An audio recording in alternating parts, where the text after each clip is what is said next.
بسم اللہ الرحمن الرحیم۔ السلام علیکم۔ رات کا آخری پہر چل رہا تھا۔ ایسے وقت میں ہر جگہ ہو کا عالم تھا۔ کوئی بھی انسان اس پہر گھر سے باہر موجود نہیں تھا، لیکن ایک شخص جس کا لباس اس بات کو ظاہر کر رہا تھا کہ وہ کوئی بزرگ ہو، وہ سیدھا سیدھا چلتے جا رہے تھے۔ سفید لباس پہنے وہ شخص کوئی اور نہیں بلکہ اس سلطنت کے بادشاہ سلطان تھے۔ انہوں نے اس بار اپنے بھیس کو کچھ اس طرح تبدیل کیا تھا کہ وہ کوئی مسافر نہیں بلکہ ایک بزرگان دین لگ رہے تھے۔ انہوں نے اپنی داڑھی کو سفید کر لیا تھا، جبکہ سفید عمامہ سر پر باندھا ہوا تھا۔ وہ چاروں طرف نگاہیں گھماتے جا رہے تھے اور ایک ایک منظر کو اپنی آنکھوں میں نقش کر رہے تھے۔ کچھ روز سے انہیں ایک خبر مل رہی تھی کہ رعایا میں کوئی ایک گروہ داخل ہوا ہے جو لوگوں کے گھروں میں رات کے پہر گھس کر چوری کر رہا ہے اور ان کی بہن بیٹیوں کی عزت کو لوٹ رہا ہے۔ سلطان کو جب یہ بات معلوم ہوئی تو انہوں نے اپنے طور پر کافی چھان بین کروائی تھی، لیکن انہیں ایسے کسی بھی گروہ کے بارے میں معلوم نہیں ہوا تھا۔ اس لیے آج وہ اپنا لباس تبدیل کر کے ایک بزرگان دین کا روپ لے کر گلیوں کا گشت کر رہے تھے۔ ان کے ہاتھ میں ایک تھیلی بھی تھی جس کے اندر ان کے کچھ تیر رکھے ہوئے تھے، جبکہ لباس کے اندر انہوں نے اپنا کمان اور تلوار بھی چھپائی ہوئی تھی جو لوگوں کی نگاہوں سے مخفی تھی۔ وہ آج رات گشت کر کے یہ بات معلوم کرنا چاہتے تھے، جو بات سب سے چھپی ہوئی ہے وہ کس حد تک سچ پر مبنی ہے۔ سلطان ایسا ہرگز نہیں چاہتے تھے کہ ان کی رعایا میں موجود لوگ مشکل میں رہیں۔ اگر ان کی بہن بیٹیوں کی عزت خراب ہو رہی تھی تو ان پر لازم تھا کہ وہ ان لوگوں کو پکڑ کر کال کوٹری میں بند کریں یا پھر ان کو پھانسی کے پھندے پر چڑھا دیں۔ وہ اسی نیت سے اپنے محل سے نکل کر اپنے شہر کا گشت کر رہے تھے، لیکن ابھی انہیں کچھ نہیں ملا تھا۔ انہیں گشت کرتے ہوئے بہت وقت بیت چکا تھا، لیکن ایسی کوئی بھی مشکوک آواز یا حرکت ان کے سامنے نہیں آئی تھی۔ انہوں نے کچی آبادیوں کا چپا چپا چھان مارا تھا، لیکن ہاتھ کچھ نہیں آیا تھا۔ انہیں ایک پل کو ایسا گمان ہوا شاید وزیر تک جو بات پہنچائی گئی ہے وہ جھوٹ پر مبنی ہے اور سلطان ان کے وزیر کو گمراہ کرنے کی کوشش کی گئی ہے۔ یہی سوچ کر انہوں نے اپنے قدم واپسی کے لیے محل کی طرف بڑھا لیے تھے۔ ابھی وہ ایک گلی کا کونا مڑتے اس سے پہلے انہیں ایک نسوانی آواز اپنے کانوں سے ٹکراتی ہوئی محسوس ہوئی، اور اس کے بعد سلطان کے قدم زنجیر ہو گئے تھے۔ اس عورت کی آواز میں جو بات تھی وہ انہیں زمین میں گاڑنے کے لیے کافی تھی۔ ان کی رعایا میں ایسی خواتین بھی موجود تھیں، یہ بات سلطان کے ذرا بھی علم میں نہیں تھی۔ وہ عورت کافی لذت بڑی آواز میں ایک مرد سے مخاطب تھی، کہہ رہی تھی تمہارے ساتھ مجھے یہ سب کر کے بہت مزہ آ رہا ہے، تم کافی طاقتور مرد ہو، جبکہ میرا شوہر تو بالکل بھی طاقتور نہیں ہے، اس نے مجھے کبھی ایسی خوشی نہیں دی جیسی تم دے رہے ہو، میں تو تمہاری دیوانی ہوں، تم سب سے اعلیٰ ہو، میں اپنا سب کچھ تمہارے اوپر لٹانے کے لیے تیار ہوں، بس تم مجھے کبھی چھوڑنا مت۔ جبکہ وہ مرد بھی جواباً اس عورت کی حوصلہ افزائی کرتے ہوئے کہنے لگا، بالکل ٹھیک کہہ رہی ہو، تمہارا شوہر بالکل بھی کام کا نہیں ہے، بہت ہی کوئی نکارا انسان ہے، مجھے بھی آج سے پہلے اتنا مزہ کبھی نہیں آیا، تم جیسی جوشیلی عورت کے ساتھ مجھے یہ سب کر کے ایک الگ ہی لذت محسوس ہو رہی ہے، جو مزہ تمہارے ساتھ ہے وہ میری بیمار بیوی کے ساتھ بالکل بھی نہیں ہے۔ جبکہ سلطان سمجھ چکے تھے اندر موجود یہ دونوں مرد اور عورت مصروف زنا ہے۔ ان کا دل چاہ رہا تھا کہ وہ ابھی اس گھر میں داخل ہوں اور دونوں کا سر قلم کر دیں، کیونکہ ان کی باتوں سے یہ بات ثابت ہو گئی تھی کہ وہ دونوں آپس میں کوئی جائز رشتہ نہیں رکھتے، بلکہ وہ دونوں ایک دوسرے کے لیے نامحرم تھے اور اپنی بیوی اور شوہر سے تنگ آ کر ایک دوسرے سے لذت پوری کر رہے تھے۔ سلطان کے لیے یہ عمل ناپسندیدہ تھا، وہ اس چیز کو بہت برا مانتے تھے۔ ان کا کہنا تھا کہ اللہ تعالیٰ نے جو حدود ایک مرد اور عورت کے لیے قائم کی ہوئی ہے ہمیں اس پر ہی رہنا چاہیے، اور جو لوگ ایسا کرتے ہیں سلطان ان کو عبرت کا نشان بنا دیتے ہیں۔ انہوں نے چند پل وہیں کھڑے ہو کر ان کی مزید کچھ گھٹیا باتیں سنی اور اس کے بعد انہوں نے اپنے قدم واپسی کے لیے بڑھا لیے تھے۔ وہ جو آج گشت پر یہ سوچ کر آئے تھے کہ آج وہ اس گروہ کو پکڑ کر ہی دم لیں گے جو ان کی رعایا کی بہن بیٹیوں کی عزت کو خراب کر رہا ہے اور ان کے مال کی چوری کر رہا ہے، وہ تو پکڑ میں نہیں آئے تھے۔ البتہ ایک اور مسئلہ ان کے سامنے آ گیا تھا۔ ان کی رعایا میں ایک مرد اور عورت بہت گھٹیا رشتے میں بندھے ہوئے تھے، جس کو سلطان ہر حال میں ختم کرنا چاہتے تھے اور ان دونوں کو کڑی سے کڑی سزا دینا چاہتے تھے۔ لیکن اس سے پہلے انہیں یہ بات بھی معلوم کرنی تھی کہ وہ دونوں مرد اور عورت ایسی بات کیوں کر رہے تھے کہ میں اپنی بیوی سے خوش نہیں ہوں اور میرا شوہر طاقتور نہیں ہے۔ یقیناً دال میں کچھ کالا تھا جس کی چھان بین سلطان کروانے والے تھے۔ وہ سیدھا محل واپس آ گئے تھے اور انہوں نے اپنے حجرے میں ہی باقی کا وقت گزارا تھا۔ فجر کی نماز ادا کر کے وہ سیدھا اپنی خوابگاہ میں گئے تھے۔ وہاں ان کی بیوی ہمیشہ کی طرح نماز ادا کرنے کے بعد نیند کی آغوش میں تھی۔ وہ بھی اپنی بیوی کے برابر میں ہی نیم دراز ہو گئے تھے۔ صبح ان کی آنکھ سورج کے اگتے ہی کھل چکی تھی۔ انہوں نے فوراً ہی غسل کیا اور اس کے بعد ناشتہ تناول کیا اور فوراً ہی دربار کا رخ کیا۔ اور دنوں کی نسبت آج سلطان کو تھوڑی دیر ہو گئی تھی۔ رات وہ کافی دیر تک گشت کرتے رہے اور ایک پل بھی انہوں نے آرام نہیں کیا تھا۔ اسی لیے جب وہ فجر کے وقت سوئے تو انہیں اٹھنے میں تھوڑی دیر ہو گئی تھی، جس کے لیے وہ کافی شرمندہ نظر آ رہے تھے۔ وہ ہرگز ایسے بادشاہ نہیں تھے جو اپنے کام کی پرواہ نہ کرے۔ انہیں اپنے فرائض اچھے سے معلوم تھے۔ وہ ہر چیز کو دیکھ کر چلنے کے عادی تھے۔ وہ جانتے تھے جب وہ دربار میں جائیں گے تو انہیں اپنی رعایا کی طرف سے ایک لمبی کتار لگی ہوئی ملے گی۔ دربار میں ان کے لیے مشیر، ان کا وزیر اور تمام درباری ان کے انتظار میں ہوں گے، اور یہ ان کے لیے سب سے ناپسندیدہ عمل تھا کہ ان کی وجہ سے کوئی بھی شخص انتظار کرے۔ وہ ہمیشہ اپنے تعین کیے گئے وقت سے پہلے ہی پہنچ جایا کرتے تھے۔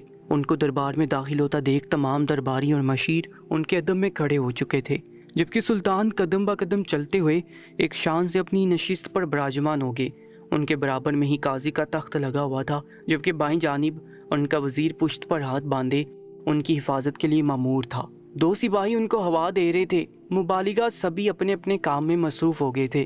سلطان نے تخت پر بیٹھتے ہی دربار کا آغاز کر دیا تھا۔ رعایا آ رہی تھی اور اپنے مسائل سلطان کو بتا کر جاتی جا رہی تھی۔ اسی دورانیے میں ایک نوجوان مرد جس کی عمر لگ بھگ 25 سے 26 سال ہوگی، وہ دربار میں کافی خاموشی سے داخل ہوا اور سلطان کے تخت کے عین سامنے کھڑا ہو گیا۔ سلطان نے اس شخص کو دیکھا تو یکدم ہی ان کو وہ آدمی کافی بھایا۔ وہ لڑکا دکھنے میں کافی حسین خوبصورت تھا، جبکہ اس کی پوشاک بھی کافی صاف ستھری تھی۔ سلطان کو ایسے لوگ کافی پسند تھے جو خود کی صفائی کا خیال رکھتے تھے۔ اس کے ماتھے پر موجود نشان اس بات کی گواہی تھا کہ یہ آدمی ایک نماز بھی قضا نہیں کرتا تھا۔ وہ آدمی سلطان کی طرف دیکھتے ہوئے کہنے لگا، سلطان معظم، جان کی امان پاؤں تو عرض کرنا چاہتا ہوں۔ سلطان نے سر کو ہلکی جنبش دی اور اس آدمی کو بولنے کی اجازت دی، جبکہ وہ آدمی جان کی امان پاتے ہی کہنے لگا، سلطان معظم، میں یہ مسئلہ آپ کے دربار میں لے کر پیش تو نہیں ہونا چاہتا تھا، لیکن میری اب بس ہو چکی ہے۔ میں نے بہت برداشت کر لیا ہے، لیکن میں مزید خود کو تکلیف میں مبتلا نہیں رکھ سکتا، اس لیے میں آپ کے پاس آ گیا ہوں۔ میں جانتا ہوں جو بات میں آپ سے کہنے والا ہوں، اس کے بعد میری بہت بدنامی ہوگی، لوگ مجھ پر تھو تھو کریں گے، لیکن میں مزید لوگوں کے ڈر کی وجہ سے خاموش نہیں رہ سکتا۔ مجھے انصاف چاہیے۔ جب ایک عورت کے لیے انصاف ہے تو ایک مرد کے لیے بھی انصاف ہونا ہی چاہیے۔ سلطان نے یہ سنا تو اعتماد بڑے لہجے میں کہنے لگے، تمہیں پریشان ہونے کی قطعاً ضرورت نہیں ہے، ہم تمہارا مسئلہ ہر حال میں حل کریں گے۔ تم ہمارے لیے کافی اہمیت کے حامل ہو۔ ہماری رعایا میں عورت ہو یا مرد، بوڑھا ہو یا جوان یا چھوٹا بچہ ہی کیوں نہ ہو، اس کا مسئلہ بھی ہم سر آنکھوں پر رکھتے ہیں۔ ہم کسی کو بھی نظر انداز نہیں کرتے ہیں۔ جیسا تم سوچ رہے ہو، جس طرح سے ایک عورت کو انصاف ملتا ہے، ایسے ہی ہم ایک مرد کو بھی انصاف دیتے ہیں، اس لیے تم بے فکر ہو کر اپنا مسئلہ ہمارے گوش گزار کر سکتے ہو۔ اس آدمی نے یہ سنا تو دھیمی آواز میں کہنے لگا، سلطان معظم، اگر آپ کو زحمت نہ ہو تو کیا آپ میری بات اکیلے میں سن سکتے ہیں؟ سلطان نے اس مرد کو ایک دفعہ دیکھا اور کہنے لگے، تم بے فکر ہو کر ہمیں اپنا مسئلہ بتا سکتے ہو، تمہاری کوئی بھی بات محل سے باہر نہیں جائے گی۔ جبکہ وہ آدمی سر نفی میں ہلاتے ہوئے کہنے لگا، نہیں سلطان معظم، یہ میری عزت کا معاملہ ہے، اگر میں سب کے بیچ بیٹھ کر یہ بات کرتا ہوں تو میری بہت بدنامی ہوگی۔ آپ تو یہ بات دعوے سے بول دیں گے کہ آپ کی کوئی بات باہر نہیں جائے گی، لیکن کسی نہ کسی کے ذریعے یہ بات محل سے باہر چلی ہی جائے گی اور آپ کو بھی معلوم نہیں ہوگا، میری بہت بدنامی ہوگی۔ میں آپ کے علاوہ یہاں پر کسی بھی انسان پر یقین نہیں کر سکتا۔ سلطان نے جب یہ سنا تو سر کو ہلکی جنبش دی اور اپنی جگہ سے کھڑے ہو گئے۔ انہوں نے اس آدمی کو اپنے پیچھے آنے کے لیے کہا اور سیدھا اپنے مخصوص کمرے کی طرف گامزن ہو گئے۔ وہاں پہنچ کر سلطان اس کمرے میں داخل ہو چکے تھے، جبکہ وہ آدمی بھی جھجک کر اس کمرے میں داخل ہوا۔ سلطان سیدھا اپنی مخصوص جگہ پر بیٹھ گئے تھے اور اس آدمی کو بغور دیکھ رہے تھے۔ وہ آدمی سلطان کی طرف دیکھتے ہوئے کہنے لگا، سلطان معظم، آپ کی اجازت ہو تو میں بولنا شروع کروں؟ سلطان نے فوراً ہی اجازت دی تھی، جبکہ اجازت ملتے ہی وہ آدمی کہنے لگا، سلطان معظم، میرا نام ناصر ہے، میری عمر 26 سال ہے، میں اسی شہر کا باشندہ ہوں۔ دراصل میں آپ کے پاس اپنی زوجہ کی شکایت لے کر آیا ہوں۔ مجھے اپنی بیوی پر شک ہے کہ وہ کسی اور مرد کے ساتھ غلط کاری کرتی ہے۔ دراصل میں اپنی بیوی کو مطمئن نہیں کر پاتا، اس کے لیے میں شرمندہ ہوں اور میں حکیم صاحب سے اپنا علاج بھی کروا رہا ہوں۔ حکیم صاحب کا کہنا ہے جلد یا بدیر میری یہ پریشانی دور ہو جائے گی۔ میں نے اپنی بیوی کو یہ بات سمجھانی چاہی، لیکن وہ میری بات سننے کی ذرا بھی روادار نہیں ہے۔ ہمارے 2 بچے ہیں لیکن وہ اپنے بچوں کی طرف بھی دھیان نہیں دیتی۔ میری شادی میرے ماں باپ نے کم عمری میں کروا دی تھی، جس کی وجہ سے میری اولاد بھی جلدی جلدی پیدا ہو چکی تھی۔ وقت گزرنے کے ساتھ ساتھ میرے ساتھ یہ مسئلہ پیش آیا تو میری بیوی نے میرا ساتھ دینے کی بجائے مجھے تنہا چھوڑ دیا۔ لوگوں میں بیٹھ کر وہ مجھے بدنام کرتی ہے، میری ایک بات نہیں سنتی۔ میں نے اس کو چھوڑ دینے کی دھمکی دی تو وہ مجھے سامنے سے کہتی ہے کہ تم کیا مجھے چھوڑو گے؟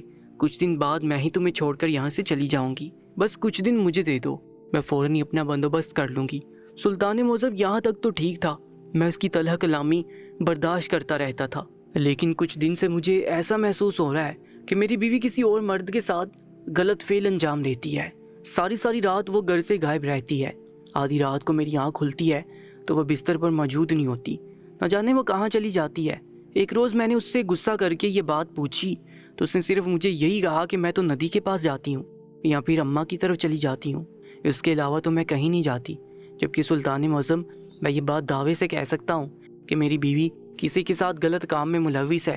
سلطان کے دماغ میں وہی رات والی عورت گردش کرنے لگی تھی، کہیں یہ وہی عورت تو نہیں تھی جس کی شکایت سلطان کے دربار میں درج ہو رہی تھی۔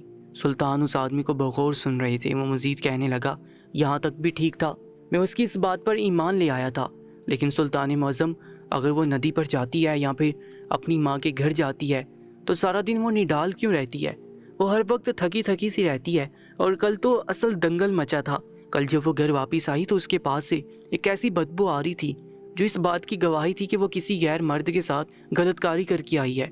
میں نے جب اس کو لتارا اور اس کو گھر سے نکالنا چاہا تو اس نے مجھے دھمکی دی ہے کہ میں سلطان معظم کے پاس جا کر تمہاری شکایت کر دوں گی اور تم پر جھوٹے الزام لگاؤں گی کہ تم کسی اور عورت کے ساتھ غلط فعل انجام دیتے ہو، بلکہ تم ہم جنس ہو، تم مردوں کے ساتھ غلط فعل انجام دیتے ہو۔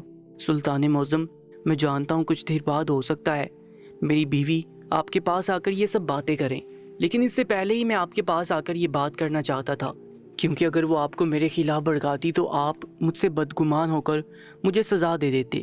سلطان نے یہ سنا تو سر کو نفی میں ہلاتے ہوئے کہنے لگے، ہرگز نہیں، ہم ایسا کبھی نہیں کرتے، ہم فرد شناس انسان ہیں، ہم تمہارا چہرہ دیکھ کر ہی اس بات کو سمجھ چکے ہیں کہ تم سچ بول رہے ہو۔ اگر تمہاری بیوی ہمارے سامنے آتی تب بھی ہم اس کا چہرہ دیکھ کر ہی پہچان جاتے کہ وہ کتنا پانی میں ہے۔ تم نے اچھا کیا کہ ہمارے پاس آ کر تم نے اپنی شکایت درج کروا دی۔ جب تمہاری بیوی ہمارے پاس آ کر تمہارے خلاف بات کرے گی تب ہمارے پاس اس کو پکڑنے کا بہت آسان طریقہ موجود ہوگا۔ فی الحال کے لیے تم اپنے گھر جا سکتے ہو اور پریشان ہونے کی تمہیں ضرورت نہیں ہے۔ ہم ہر حال میں تمہارا اس مسئلے کو حل کرنے کی ہر ممکن کوشش کریں گے اور اس انسان کو بھی پکڑنا چاہیں گے جو تمہاری بیوی کے ساتھ یہ سب کچھ کر رہا ہے۔ اس آدمی نے یہ سنا تو سر جھکا کر وہاں سے لوٹ گیا، جبکہ سلطان ایک گہری سوچ میں مبتلا ہو چکے تھے۔ وہ کڑی سے کڑی ملانے کی کوشش کر رہے تھے۔ رات والی عورت اور یہ دن والا مرد اس بات کی گواہی تھا کہ ان دونوں کا کوئی نہ کوئی رابطہ ضرور ہے۔ یقیناً یہ دونوں ہی آپس میں میاں بیوی تھے۔ سلطان کو اب ایک ایسا منصوبہ بنانا تھا جس سے وہ عورت راہ راست پر آ جاتی اور اپنی غلطی کو قبول کر کے ایک نیک عورت بن جاتی، جبکہ وہ اس آدمی کو بھی سدھارنا چاہتے تھے جو اپنی بیوی کے ہوتے ہوئے دوسری عورت کی طرف مائل ہو رہا تھا۔ تھوڑی دیر بعد ہی جہاں سے دربار کو چھوڑ کر سلطان اٹھ گئے تھے، وہیں سے انہوں نے دوبارہ اپنے دربار کا آغاز کیا تھا۔ دربار کا اختتام ہونے کے بعد وہ سیدھا اپنے مخصوص کمرے میں آئے۔ وہاں آتے ہی انہوں نے ظہر کی نماز ادا کی، قرآن پاک کی تلاوت کرنے لگے۔ ابھی وہ قرآن پاک کی تلاوت کرنے میں مصروف ہی تھے کہ اتنے میں ایک سپاہی دروازے کو دستک دے کر کمرے میں داخل ہوا۔ سلطان نے اس سپاہی کو سامنے دیکھا تو ہاتھ کے اشارے سے تھوڑی دیر ٹھہرنے کا حکم دیا اور آیت مکمل کر کے اس کی طرف متوجہ ہوئے، جبکہ وہ تھوڑا شرمندہ ہوتے ہوئے کہنے لگا، سلطان معظم، میں معافی چاہتا ہوں، مجھے نہیں معلوم تھا کہ آپ قرآن پاک کی تلاوت کر رہے ہیں، اگر آپ مصروف ہیں تو میں بعد میں آ جاتا ہوں۔ جبکہ سلطان نے سر کو نفی میں ہلایا اور اس کو بولنے کی اجازت دی، جبکہ وہ سپاہی کہنے لگا، سلطان معظم، ایک عورت آپ سے ملاقات کرنا چاہتی ہے۔ سلطان نے سنا تو کہنے لگے کہ آپ بولیں کہ کل دربار کے وقت آ کر مجھ سے ملاقات کر لے، ابھی ہم فی الحال مصروف ہیں، قرآن پاک کی تلاوت کے بعد ہمیں کچھ ضروری دستاویزات پر کام کرنا ہے۔ سپاہی یہ سن کر کہنے لگا، سلطان معظم، وہ عورت زاروں کی طرح رو رہی ہے اور اس کا کہنا ہے کہ اگر اس کی ملاقات سلطان سے نہیں ہوئی تو رات تک اس کو مار دیا جائے گا۔ اس کو ہر حال میں سلطان سے آج اور اسی وقت ملاقات کرنی ہے۔ سلطان نے جب یہ سنا تو اس عورت کو فوراً ہی اپنے مخصوص کمرے میں طلب کر لیا تھا، جبکہ وہ عورت سپاہی کے کہنے کے بالکل ٹھیک مطابق کافی زاروں کی طرح روتے ہوئے سلطان کے سامنے کھڑی ہوئی تھی۔ وہ سلطان کی جانب دیکھتے ہوئے کہنے لگی، سلطان معظم، خدا کے لیے مجھے بچا لیں، میرا آپ کے علاوہ کوئی نہیں ہے۔ میرے ماں باپ بہت پہلے اس دنیا فانی سے کوچ کر چکے ہیں، میں کسی کے در پر بھی نہیں جا سکتی، آپ ہی ہمارا سب کچھ ہیں۔ سلطان نے اس عورت کو مشکیزے میں پانی بھر کر دیا اور اس کو پینے کے لیے کہا، جبکہ وہ عورت گھٹا گھٹ پانی اپنے حلق میں اتار چکی تھی۔ سلطان نے اس کو تحمل سے اپنا مسئلہ بیان کرنے کے لیے کہا تو وہ کہنے لگی، سلطان معظم، میرا مرد مجھے رات کو قتل کر دے گا، اس نے کہا ہے کہ وہ مجھے کسی بھی طور پر بخشے گا نہیں۔ سلطان نے یہ سنا تو وہ کہنے لگے، آخر تمہارا مرد تمہیں مارنا کیوں چاہتا ہے؟ تو وہ کہنے لگی، سلطان معظم، دراصل میرا مرد ایک عورت کے ساتھ غلط فعل انجام دے رہا ہے، اور جب میں نے اس کو یہ دھمکی دی کہ میں تمہارا یہ کارنامہ سلطان کو بتاؤں گی تو وہ مجھ پر داڑنے لگا، اس نے کہہ دیا کہ رات تک مجھے قتل کر دے گا۔ سلطان معظم، میں مرنا نہیں چاہتی، میرے چھوٹے چھوٹے بچے ہیں جن کی پرورش میں نے ہی کرنی ہے، میرا شوہر تو ایک عیاش انسان ہے، وہ کبھی بھی میرے بچوں کی پرواہ نہیں کرتا، اور اگر اس نے مجھے مار دیا تو میرے بچے رول جائیں گے، اور میں ایسا ہرگز نہیں چاہتی۔ سلطان نے یہ سنا تو وہ رشک بڑی نگاہوں سے اس عورت کو دیکھنے لگی۔ اللہ تعالیٰ نے ایسے ہی تھوڑی ایک عورت کو ماں کا مقام دے دیا ہے، وہ عورت مرنے سے صرف اس لیے کترا رہی تھی کیونکہ وہ اپنے بچوں کو رولتا ہوا نہیں دیکھ سکتی تھی، اور یہی کچھ بچے اپنی ماں کو اس طرح سے چھوڑ دیتے ہیں جیسے وہ لاوارث ہو۔ کبھی کوئی بھی اولاد اپنی ماں کا وہ حق ادا کر ہی نہیں سکتی جس کی وہ مستحق ہوتی ہے۔ سلطان نے اس عورت کو دلاسا دیا اور اس کو وہاں سے لوٹا دیا۔ سلطان سمجھ چکے تھے کہ یہ وہی عورت ہے جس کا شوہر دربار میں آنے والے مرد کی بیوی کے ساتھ ناجائز رشتے میں بندھا ہوا ہے۔ سلطان کو اب کوئی ایسا منصوبہ بنانا تھا جس سے دونوں گھر بچ بھی جاتے اور وہ دونوں آدمی اور عورت راہ راست پر بھی آ جاتے، کیونکہ ان دونوں کے ہی بچے تھے، اور سلطان ایسے کسی کو بھی تکلیف نہیں دینا چاہتے تھے کہ وہ اس مرد کو سزا دیتے تو اس کے بچے روڈ پر آ جاتے، کیونکہ وہ مرد ہی اپنے گھر کا واحد کفیل تھا، اور یہیں اگر وہ اس عورت کو سزا دیتے تو اس کے بچے بھی رل جاتے، اور سلطان ایسا ہرگز نہیں چاہتے تھے۔ انہوں نے اس عورت کے جانے کے بعد اپنی تلاوت کو مکمل کیا تھا اور اس کے بعد اپنے ضروری کام نمٹائے تھے۔ کام مکمل کرنے کے بعد انہوں نے فوراً اپنے وزیر کو اپنے مخصوص کمرے میں طلب کیا تھا، کیونکہ وہ اس کے ہمراہ ایک بہترین منصوبہ تیار کر کے دونوں کو سدھارنا چاہتے تھے۔ ان کے حکم کی فوراً ہی تعمیل کی گئی تھی، اور تھوڑی دیر بعد ہی وزیر ادب سے سر جھکائے سلطان کی خدمت میں حاضر تھا۔ سلطان نے ایک نظر وزیر کو دیکھا اور تمام ترداد سے اس کو آگاہ کر دیا، جبکہ وزیر تمام کہانی سننے کے بعد یکدم ہی ہتھے سے اکھڑ چکا تھا۔ اس نے فوراً سلطان سے اجازت چاہی تھی کہ وہ حکم کرے اور وہ ان دونوں مردوں اور عورت کا سر قلم کر دے، لیکن سلطان نے بے ساختہ سر نفی میں ہلایا اور وزیر کو یہ کرنے سے باز رکھا تھا۔ ان کا کہنا تھا کہ وہ ایسا نہیں چاہتے، جبکہ وزیر حیران تھا کہ سلطان جو ہمیشہ زنا کے خلاف رہے تھے وہ ایسی بات کر رہے ہیں، لیکن جب سلطان کا ارادہ اس نے سنا تو وہ خاموش ہو گیا تھا، کیونکہ سلطان اپنی جگہ بالکل درست تھے۔ وہ دونوں غلط راہ پر ضرور گئے تھے، لیکن ان کو راہ راست پر لانا سلطان کا کام تھا، اور ان پر لازم تھا کہ وہ سزا دینے کی بجائے اس بار دونوں کو سدھارتے اور اس عمل سے دونوں کو باز رکھتے، جبکہ وزیر فوراً ہی سلطان کا ساتھ دینے کے لیے تیار ہو گیا تھا اور آپ کے حکم کے انتظار میں تھا۔ سلطان نے کچھ دیر خاموشی کی نظر کر دیے تھے، وہ کسی گہری سوچ میں تھے۔ جب خاموشی کا دورانیہ طویل ہونے لگا تو وہ سلطان کی طرف دیکھتے ہوئے کہنے لگا، سلطان معظم، آپ نے کچھ سوچا؟ جبکہ سلطان سر کو ہلکی جنبش دیتے ہوئے کہنے لگے، ہاں، ایک چھوٹا سا منصوبہ دماغ میں تیار تو ہوا ہے، لیکن نہ جانے ایسا کیوں لگ رہا ہے کہ وہ دونوں ہماری بات کو جلد سمجھ نہیں پائیں گے، لیکن ہم ہار نہیں ماننا چاہتے، اس لیے ہم فوراً اس منصوبے پر عمل کرنا چاہتے ہیں۔ آپ ایک کام کریں، آپ فوراً ہی ہمیں ایک مرغا اور 2 مرغیوں کا بندوبست کر دیں تاکہ ہم اپنے منصوبے پر عمل درآمد شروع کریں۔ سلطان کی بات سن کر وزیر حیران ہوا، کہنے لگا، سلطان معظم، ایسا کون سا منصوبہ آپ نے تیار کیا ہے جس میں آپ کو مرغا اور مرغی کی ضرورت پڑ رہی ہے؟ جبکہ سلطان نے خاموش نظر سے وزیر کو دیکھا تھا اور اس کے بعد انہوں نے وزیر کو جانے کا حکم دے دیا تھا۔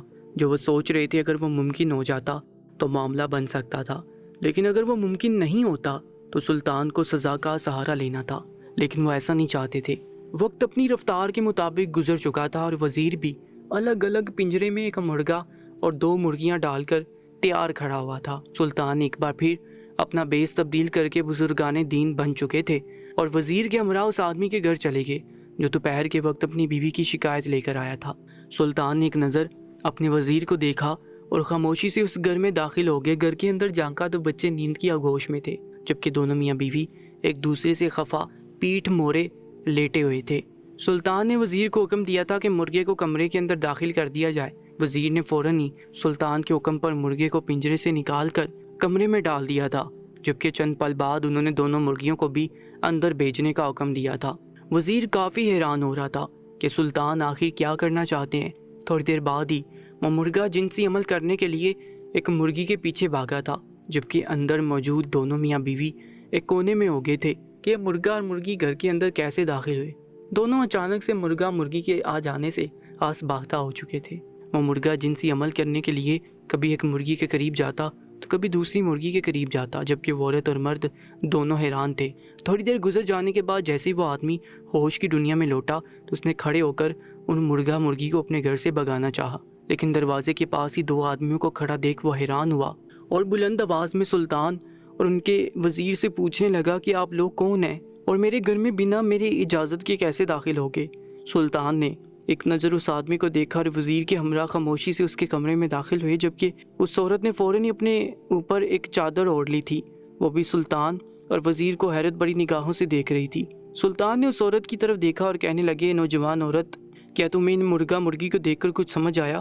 وہ عورت یکدم خود کو مخاطب کرنے پر گڑبڑا گئی تھی، جبکہ اس عورت کا مرد فوراً سلطان کے مد مقابل آیا، کہنے لگا، آپ کو جو بات کرنی ہے مجھ سے کریں، میری بیوی سے آپ کو مخاطب ہونے کی ضرورت نہیں ہے۔ سب سے پہلے تو آپ دونوں مجھے یہ بتائیں کہ آپ میرے گھر میں کس حیثیت سے بنا اجازت کے داخل ہوئے ہیں؟ مانا کہ آپ بزرگان دین ہیں، آپ کے لباس سے یہ بات ظاہر ہو رہی ہے، لیکن یہ نامعقول بات ہے کہ آپ میری اجازت کے بغیر میرے گھر میں داخل ہو جائیں۔ سلطان نے ایک نظر اس آدمی کو دیکھا اور اشارے میں اس کو سمجھانے لگے کہ چند پل کے لیے تم خاموش ہو جاؤ، جبکہ وہ سلطان کا اشارہ سمجھ چکا تھا اور وہ خاموشی سے ایک طرف کو ہو گیا۔ انہوں نے ایک بار پھر اس عورت کو مخاطب کیا تو وہ بے ساختہ سر نفی میں ہلانے لگی۔ سلطان نے ایک خاموش نگاہ سے اس عورت کو دیکھا اور کہنے لگے، یہ دو مرغیاں تم اور تمہارے عاشق کی بیوی ہے، جبکہ یہ مرغا تمہارا عاشق ہے۔ تمہارا عاشق نہ تو تم سے وفادار ہے نہ اپنی بیوی سے وفادار ہے۔ کبھی وہ تمہارے پاس جنسی خواہش کے لیے آتا ہے تو کبھی اپنی بیوی کے پاس جنسی خواہش کے لیے جاتا ہے۔ اس کا مطلب نہ تمہیں خوشی دینا ہے نہ ہی تم سے محبت کرنا ہے، بلکہ اپنے آپ کو تسکین پہنچانا ہے، اور ان سب میں تم کسی کو دھوکہ دے رہی ہو، اپنے شوہر کو، اپنے بچوں کو اور خود کو۔ نہ تمہاری اپنے شوہر کی نظر میں کوئی عزت ہے نہ ہی تمہارے عاشق کی نظر میں تمہاری کوئی عزت ہے۔ تم بس ایک کٹ پتلی ہو جو اپنے عاشق کے حکم پر چلتی ہے۔ وہ صرف اپنی جنسی خواہش کے لیے تم سے رابطہ رکھے ہوئے ہے۔ جس دن تم نے اس کو منع کیا اس دن وہ تم سے تمہارے رشتے ختم کر کے کسی اور عورت کی طرف چلا جائے گا۔ جبکہ وہ عورت حیران ہو کر سلطان کی بات سننے کے بعد ان مرغا مرغی کو دیکھ رہی تھی جو آپس میں گتھم گتھا تھے۔ سلطان یہ بول کر خاموش ہو چکے تھے، جبکہ وہ عورت آنسو بڑی نگاہوں سے اپنے شوہر کو دیکھ رہی تھی۔ چندی پل میں وہ سلطان کی بات سمجھ گئی تھی۔ سلطان اس عورت کو شرمندہ ہوتا دیکھ مزید بولے، جو عورت اپنے شوہر کی وفادار نہیں ہوتی، اپنے بچوں کی وفادار نہیں ہوتی، یہ معاشرہ اور اللہ کا گھر اس کو کبھی قبول نہیں کرتا۔ تم ایک نامحرم مرد کے ساتھ زنا کر رہی ہو، صرف اپنے جسم کو تسکین پہنچانے کے لیے۔ آخرت میں جب اس جسم کو آگ میں جلسایا جائے گا، قبر میں تمہارے اوپر کیڑے مکوڑے رینگیں گے، تب تمہاری یہ تسکین کہاں جائے گی؟ دنیا ختم ہو جانے والی ہے لیکن آخرت تاحیات قائم رہے گی۔ جب تم ساری زندگی آگ کے ایندھن میں جلتی رہو گی تب تمہیں کیسا محسوس ہوگا؟ تم اپنی نہ آخرت سنوار رہی ہو، نہ ہی اپنی دنیا اور نہ ہی قبر۔ وہ عورت تمہارے شرمندگی کے سر نہیں اٹھا پا رہی تھی۔ سلطان نے مزید کچھ دلائل اس عورت کے سامنے رکھے تو وہ بے ساختہ اپنے شوہر کے قدموں میں گر گئی اور اس سے معافی طلب کرنے لگی، جبکہ وہ آدمی سلطان کی طرف دیکھتے ہوئے کہنے لگا، میں آپ کا جتنا شکر گزار رہوں اتنا کم ہے۔ آپ نے میرے لیے وہ کیا جس کا میں کبھی آپ کا احسان نہیں اتار سکتا۔ جبکہ سلطان اس جوڑی کو دعائیں دے کر اس مرد کی طرف گئے تھے اور وہاں بھی انہوں نے یہی عمل دہرایا تھا۔ دو مرغے اور ایک مرغی کو چھوڑا۔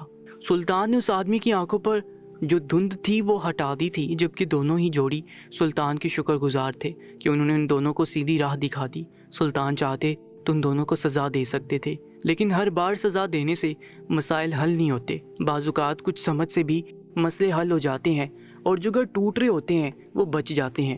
مزید ویڈیوز کے لیے چینل کو سبسکرائب کر کے ساتھ موجود بیل آئیکن پر بھی کلک کر لیجیے گا۔